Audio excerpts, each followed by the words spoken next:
Hola, lecturas en cuarentena, día 69. Ha de ser la lluvia que me ha hecho ponerme una guayabera y buscar algo cubano.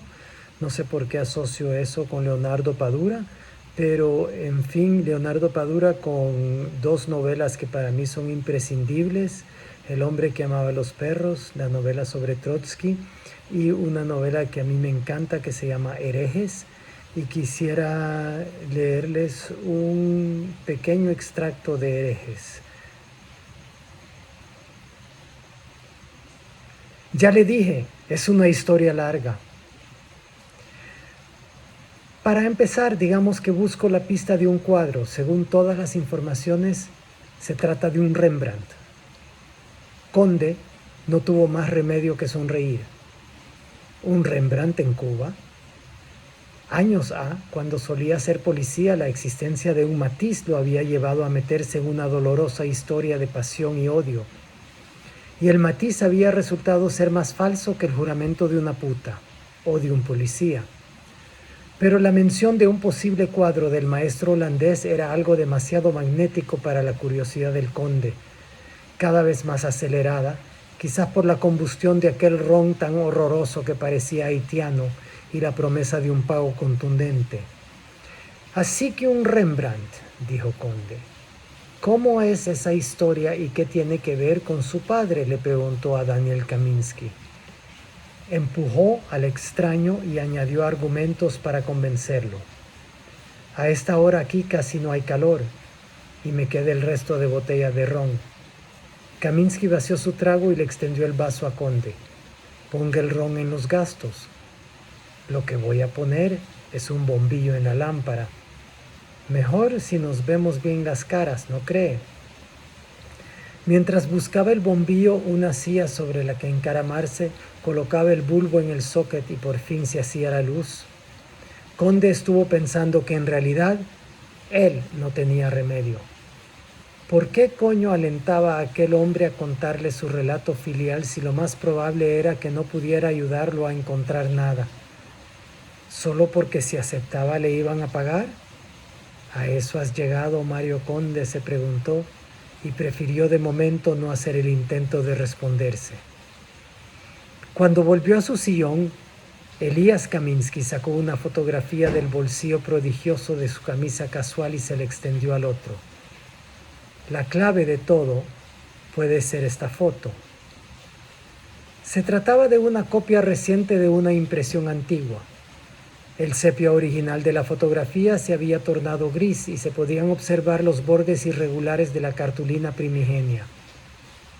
En la estampa se veía una mujer entre los 20 y los 30 años, ataviada con un vestido oscuro y sentada en una butaca de tela brocada y respaldo alto.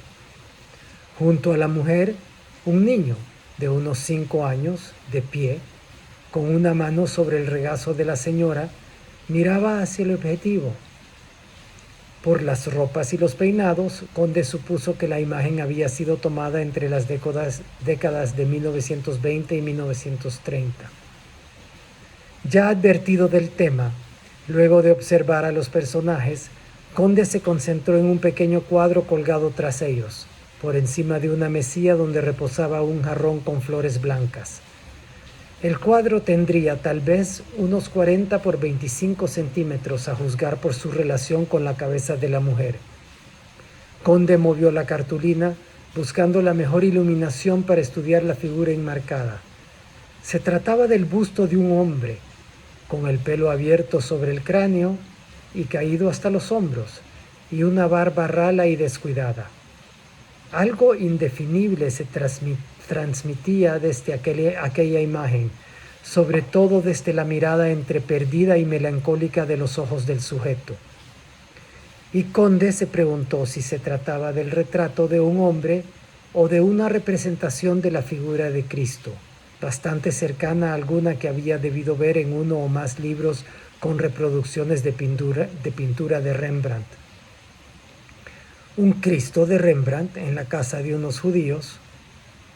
¿Este retrato es de Rembrandt?, preguntó sin dejar de mirar la foto.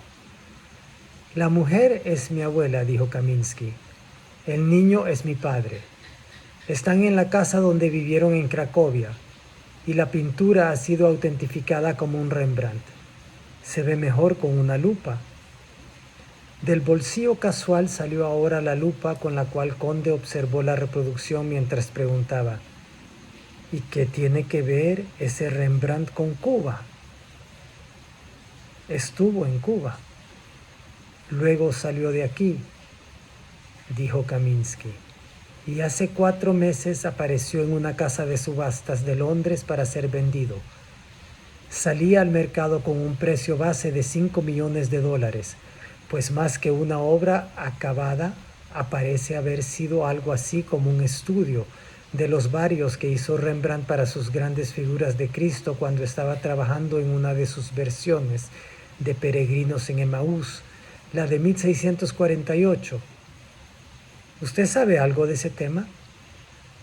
Conde terminó su ron y observó otra vez la cartulina de la foto a través de la lupa sin poder evitar la pregunta: ¿cuántos problemas de la vida de Rembrandt, bastante jodida según había leído, se hubieran podido resolver con aquellos $5 millones?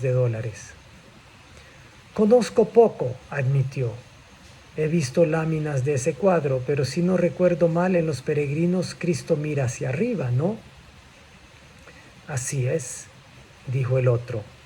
El caso es que esta cabeza de Cristo parece haber llegado a manos de la familia de mi padre en 1648, y todo indica que en Cracovia. Pero mis abuelos, unos judíos que venían huyendo de los nazis, la trajeron a Cuba en 1939. Era como su seguro de vida. Y el cuadro llegó a Cuba, pero ellos no. Ahora está muy claro que alguien se hizo con él. Y hace unos meses otra persona, tal vez creyendo que había llegado el momento, empezó a tratar de venderlo. Ese vendedor vive en Los Ángeles.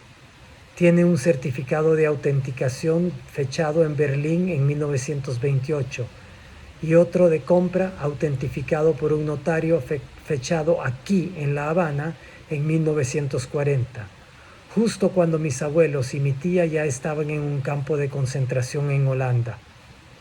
Pero gracias a esta foto que mi padre conservó toda la vida, yo he detenido la subasta. No le miento si le digo que no me interesa recuperar el cuadro por el valor que pueda tener, aunque no es poca cosa. Lo que sí quiero saber, y por eso estoy aquí hablando con usted, es qué pasó con ese cuadro y con la persona que lo tenía acá en Cuba. No sé si a estas alturas será posible saber algo, pero quiero intentarlo. Y para eso necesito su ayuda. Conde había dejado de mirar la foto y observaba al recién llegado, atraído por sus palabras. ¿No le interesaban demasiado los 5 millones? Su mente ya desbocada había comenzado a buscar rutas para acercarse a aquella historia al parecer extraordinaria que le salía al paso. Pero en aquel instante no se le ocurría la menor idea, solo que necesitaba saber más. ¿Y qué le contó su padre sobre la llegada de ese cuadro a Cuba? Sobre eso no me contó nada, porque lo único que sabía era que sus padres lo traían en el Saint Louis. Saint Louis, el barco famoso que llegó a La Habana cargado de judíos. Ese mismo. Sobre el cuadro, mi padre me habló mucho. Sobre la persona que lo tenía acá en Cuba, menos. Conde sonrió. El cansancio, el ron y su mal ánimo lo volvían más bruto o se trataba de su estado natural. La verdad no entiendo muy bien, o no entiendo nada, admitió mientras le devolvía la lupa a su interlocutor. Lo que quiero es que me ayude a buscar la verdad, le dijo, para yo también poder entender. Mire, ahora mismo estoy agotado y quisiera tener la mente clara para hablarle de esta historia. Pero para convencerlo de que me escuche, mañana, si es que podemos vernos mañana, nada más quiero confiarle algo. Mis padres salieron de Cuba en 1958, no en 59, ni en el 60, cuando se fueron de aquí casi todos los judíos y la gente que tenía plata, huyendo de lo que ellos sabían que sería un gobierno comunista.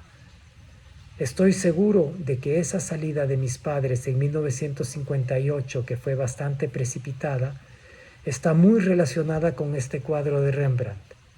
Y desde que el cuadro volvió a aparecer para la subasta, más que creer, estoy convencido de que esta relación de mi padre con el cuadro y su salida de Cuba en 1958 tiene una conexión que puede haber sido muy complicada. ¿Por qué muy complicada?, preguntó Conde, ya persuadido de su anemia mental. Porque si pasó lo que pienso que pasó, quizás mi padre hizo algo muy grave. Conde se sintió a punto de explotar. El tal Elías Kaminsky o era el peor contador de historias que jamás hubiese existido, o era un comemierda con título y diploma. A pesar de su pintura, sus $100 diarios y su ropa casual. ¿Me va a decir por fin qué fue lo que pasó y la verdad que le preocupa?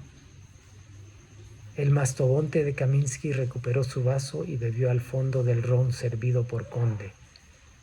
Miró a su interlocutor y al fin dijo: es que no es fácil decir que uno piensa que su padre, al que siempre vio como eso, como un padre, puede haberle cortado el cuello a un hombre. Esto es un extracto de Herejes de Leonardo Padura, y me parece admirable cómo este señor, tejedor de historias, le lleva de un cuento que tiene que ver con 1939 y la huida de los judíos de Alemania, huyendo de los nazis y llegando a Cuba en ese barco, el San Luis, que fue desviado y que fue regresado a Alemania y que todos sus tripulantes murieron en campos de concentración, y utiliza a un niño que queda abandonado en Cuba a su suerte a los 10 años, o sea, el padre de este Kaminsky, y cuenta la historia que luego la sube al siglo XVII para encontrar el origen de este cuadro. Todo esto contado de manera magistral por Leonardo Padura. Viva la literatura, qué increíble. Hasta mañana.